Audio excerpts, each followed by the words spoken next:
Lama tak terdengar kabarnya Cristalino David Ozora, remaja yang dianiaya Mario Dandi muncul dengan kondisinya yang sudah sehat kembali. Kasusnya dengan Mario Dandi yang juga anak mantan pejabat Dirjen Pajak, Rafael Alun itu sempat menjadi sorotan pada Februari 2023 lalu. Peristiwa penganiayaan yang dilakukan Mario Dandi sempat membuat David Ozora koma selama sebulan lamanya.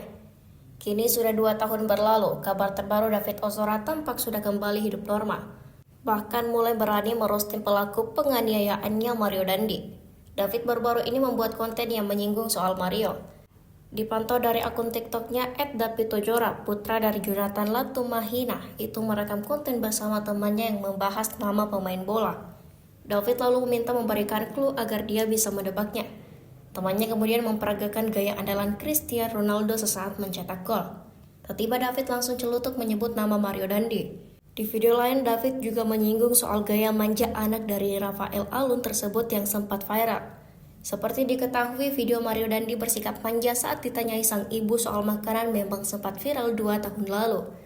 David pun memparodikan itu dengan improvisasi. Melihat konten David yang berani satir kepada Mario Dandi, netizen merasa terhibur. Kabar Mario Dandi terakhir di tahun 2024, menjalani persidangan kasasi atas vonis pengadilan kepadanya. Ia mengajukan kasasi ke Mahkamah Agung setelah divonis 12 tahun penjara. Namun Mahkamah Agung menolak kasasi yang diajukan dan tetap dijatuhi hukuman 12 tahun penjara.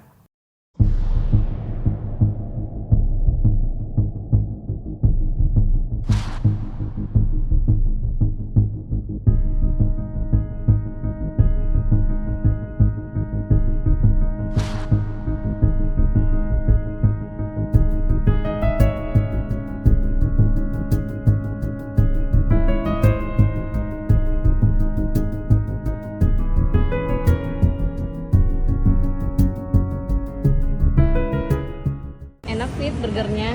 Belum nyoba. Coba digigit. Ntar dulu masih panas. Ini cobain dulu. Enak. Lebih enak nggak bayar pajak.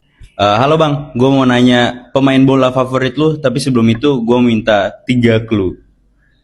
3 clue. Portugal. Kuli. Bukan dong, itu porsi Portugal botak. Yaudah, langsung clue kedua. Madrid. Pepe. Bukan, kan udah jelas-jelas Portugal. Mana sih? Aduh. Yaudah, langsung clue ketiga deh. Sui. Oh, itu mah Mario Dandi. Download Tribun X sekarang. Menghadirkan lokal menjadi Indonesia.